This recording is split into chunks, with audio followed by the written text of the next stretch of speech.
up to date channel ကိုစောင့်မျှော်ကြည့်ရှုနေကြတဲ့ချစ်ခင်လေးစားပါတော့မိဘပြည်သူညီကိုမောင်နှမများအားလုံးပဲမင်္ဂလာပါရှင်မိဘပြည်သူများရှင်မိဘပြည်သူများရင်ခုန်စွာစောင့်မျှော်နေကြတဲ့2012ခုနှစ် Academy စုပေးပွဲကြီးကတော့ဒီဇင်ဘာလ29ရက်နေ့မှာကျင်းပတော့မှာပဲဖြစ်ပါတယ်ရှင်မိဘပြည်သူများရှင်ဒီနေ့မှာဆိုရင်တော့သူဝနအားကစားရုံမှာ Academy စုပေးပွဲအတွက်ကြိုတင်ပြင်ဆင်နေပုံများကိုမိဘပြည်သူများသိရှိနိုင်မှုကျမတို့ up to date ဖွဲ့ရရိုက်ကူးတင်ဆက်ပေးသွားမှာပဲဖြစ်ပါတယ်ရှင်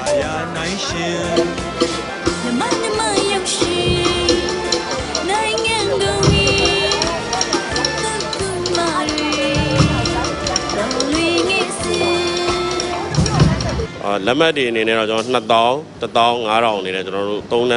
3မျိုးခွဲပြီးတော့ကျွန်တော်ရောင်းတာပါတယ်ခင်ဗျာဟုတ်ကဲ့စားရောင်းတာတော့ကျွန်တော်3ရက်လောက်တော့ရှိပါပဲခင်ဗျာအဓိကတော့ကျွန်တော်ဒီ Junction Center တွေနောက်သမရရုပ်ရှင်အောင်ရှေ့ဆောင်တွင်ရုပ်ရှင်အောင်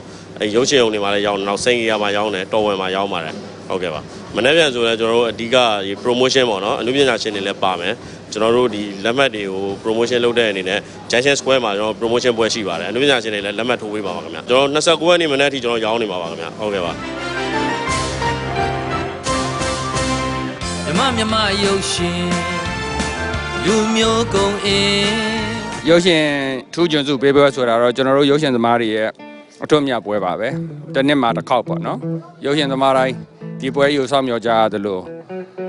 ရုပ်ရှင်ကိုရှင်းပြလို့ပြီးအားပေးကြတဲ့မိဘပြည်သူများလည်းဒီပွဲကိုစိတ်ဝင်စားစောင့်ကြည့်နေကြတာပါ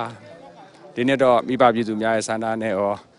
ကျွန်တော်တို့ရုပ်ရှင်လောကသားများရဲ့ဆန္ဒနဲ့ရောတထက်တည်းကြပါစီလို့ဆုတောင်းပါတယ်အကုန်လုံးကကောင်းကြပါတယ်ခုနကားလုံးမှာသူ့နည်းသူ့ဟန်နဲ့အားလုံးကိုလည်းရစေချင်ပါတယ်တကယ်ထိုက်တန်တဲ့သူတွေရသွားပါစေလို့လည်းဆုတောင်းပါတယ်မမအမှန်တော့ဒီစလာတာအကယ်ဒမီဘက်ကနေလူရွေးပေးဖို့လာရင်ကနေအဲ့ဒါလည်း2ရက်လိုလောက်မှလာရွေးပေးပါဆိုရွေးရတယ်ဘလို့ကနေဘလို့ဒါဒီကလေးတွေ train ဖို့ကိုတောင်ဝင်ရောက်သွားလည်းမသိဘူးဟိုကျန်တဲ့လူတွေကလာတော့လာကြပြီးတော့လစ်ကုန်ကြတယ်ဒါပေမဲ့ကိုကတော့မနေတာပါဘူးရုပ်ရှင်တော်လောကသားတော့အရင်တော့အချိုးစစ်တွေပြောင်းလဲချင်တယ်လေအရင်တော့အဲ့လိုနေကြီးတွေရှောက်တာလေးလေးရှောက်တာအဲ့ဒါပုံစံတွေမလို့ချင်းမတို့အခြေခါမှာလေကလေးလေးတွတ်တွတ်လက်နဲ့ဒါသူတို့ဒီအကယ်ဒမီရွှေစင်ရုံးအတွက်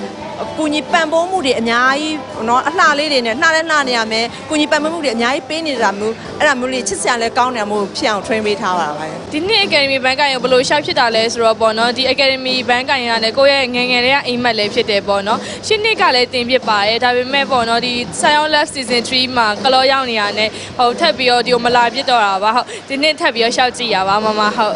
ဘယ်လိုစစ်စစ်ခက်လဲဆိုတော့ပေါ့နော်ညီမလေးကိုအကုန်ရွေးရအရက်ရယ်ပြီးတော့အသက်ရယ်ပြီးတော့ရုပ်ရည်ခန္ဓာကိုယ်ချိုးစားအကုန်လုံးကြည့်ပြီးရွေးချယ်ခဲ့ရပါမဟုတ်ပြီးတော့ဒီနေ့ထူးထူးထပ်ထပ်ပေါ့နော်အနုပညာရှင်တွေအကုန်လုံးရွေးချယ်ခဲ့ရပါမနိုင်ငံကုန်ကြီး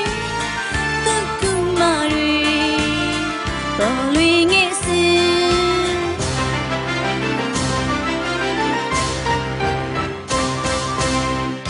မြမရုပ်ရှင်လူမျိုးကုန်အင်းတို့တယ်မှုအစဉ်ရာရာနိုင်ရှင်မြမရုပ်ရှင်နိုင်ငံကုန်အင်းဒုက္ခမတွေပေါ်လွင်ငယ်စင်ကျွန်တော်တို့ရုပ်ရှင်လောကသားများရဲ့တကယ်ကိုပျော်စရာကောင်းတဲ့အထွတ်အမြတ်ပွဲတစ်ခုကိုမိဘပြည်သူများလည်းစောင့်မျှော်ကြည့်ရှုအားပေးနေရုပ်ရှင်လောကသားများနဲ့အတူရင်ခုန်ကြပါလို့လေးလေးစားစားမြတ်တာရက်ခံပါတယ်ခင်ဗျာမမတို့ရဲ့ရုပ်ရှင်လောကရဲ့အမြင့်မြတ်ဆုံးအထွတ်ထိပ်ထားရာ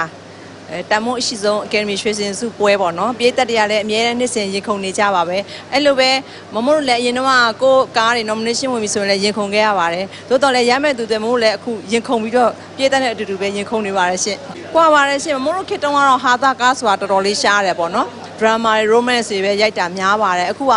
drama ကားဆိုရင်တော်တော်လေးလက်ချိုးကြီး10ချောင်းတော့မပြေပါဘူးဆိုတော့လေဒါပေမဲ့ထုတ်လို့သူဘက်ကလည်းပြန်ကြည့်မယ်ဆိုလို့ရှိရင်သူတို့က drama ကားရလို့ရှိရင်သူတို့အတွက်ငွေကြေးအမြတ်ဆုံးဘာမှမရရှာကြပါဘူးအများသောအဖြစ်ရှုံးကြတာများတယ်ဒါပေမဲ့ဘာလို့သူတို့ရိုက်လဲဆိုတော့အဖြစ်တစ်ခုလေးပါပဲရွှေစင် Academy အဲ့အတွက်ပဲသူတို့ရည်မှန်းပြီးရိုက်ကြတာပါအဲ့အတွက်ကြောင့်မလို့အဲ့ကားတွေကိုဘာဖြစ်လေငွေကုန်ကြေးကြခံစိတ်ကောလူရောရင်းနှီးပြီးရိုက်ကြတဲ့သူတွေအတွက်ကို Academy ရစေချင်ပါတယ်မမောတော့ကိုမောင်နေညီမတွေအကုန်လုံးရစေချင်ပါတယ်ဆိုဆိုလဲရမယ်ဆိုတော့နှစ်တော်တော်များနေပေါ့နော်နော်ဘရလေးလည်းတော်တော်စူးစမ်းပါတယ်သူလည်းနောက်ပိုင်းဟိုမင်းသမီးတွေမှာ identity ဆင်းမှာပါတယ်ပေါ့နောက်ဖွေဆိုလဲဟိုကလေးတွေမှာတော်တော်ယူသွတ်တယ်သူဇက်ကိုယူသွတ်တယ်ဟိုကိုညီမတွေကတော့အဲ့လိုအတန်ကြတော့ရစေချင်တာပေါ့နော်ဟိုစကားစုလဲ ခုနပြောသလိုပေါ့ငွေရင်းနှီးရိုက်ထားတာသူတို့မျှော်လင့်ချက်ကဒီအကယ်မီဆိုတဲ့မျှော်လင့်ချက်ကိုရိုက်ထားရဆိုရင်စကားစုတွေလည်းသူ့ဖြစ်ရစေချင်ပါတယ်အကယ်ဒမီရေခုံတန်းဆိုရင်ဟုတ်ဒီအကယ်ဒမီစင်းထဲမှာပါတဲ့အကားအကုန်လုံးတော့ရစေချင်တာပေါ့နော်အကုန်လုံးကလည်းအနည်းပညာရှင်မောင်နှမအကုန်လုံးကလည်းကြွကြွဆဆနဲ့ပါဝင်တယောက်ဆောင်ထားကြတဲ့အတွက်ဟုတ်အားလုံးရစေချင်ပါတယ်မှာဟုတ်ဘလို့ကွာခြားချက်တွေရှိလဲဆိုတော့ဒါခင်းတဲ့အမီအကုန်လုံးတော့ပြောင်းလဲလာတာပေါ့နော်ဒါပေမဲ့ကိုင်းကအကုန်လုံးကလည်းစူးစမ်းပြီးတယောက်ဆောင်ထားပြီးတော့ကိုင်းကလည်းအကုန်လုံးကြည့်လို့ကောင်းပါတယ်မှာဟုတ်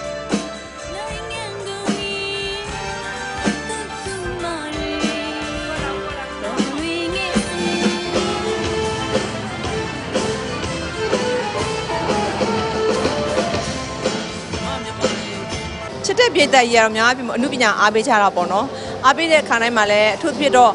အရင်တော့မမို့လို့ရွှေရှင်ကားကြီးတွေအများကြီးရှိပါတယ်အများကြီးရှိတဲ့လျောက်မှာမမို့လို့ရွှေရှင်ကြည့်တဲ့ပြည်သက်ကလည်းအလွန်အမတန်ပဲရွှေရှင်မှာသွားပြီးအားပေးကြပါတယ်အခုဆိုလို့ရှိရင်ရွှေရှင်ကားတွေကတော်တော်လေးကိုရှားပါသွားပြီးနေသွားအထူးသဖြင့်ပေါ့နော်ရွှေရှင်နေရာမရှိကြတော့ပါဘူးအဲ့အတွက်ပြည်သက်ကြီးမှာအားပေးရတဲ့အားအတော်နဲသွားပါတယ်ပေါ့နော်အဲ့တော့ဗီဒီယိုမို့လို့လည်းမမို့လို့မှာခွန်အားတွေအတော်နဲသွားပါတယ်ခိုးကူတွေပိုင်းနဲ့ဆိုသို့တော်လည်းဒီလိုအမျိုးမျိုးဖြစ်ပျက်ကနေပြီးတော့နော်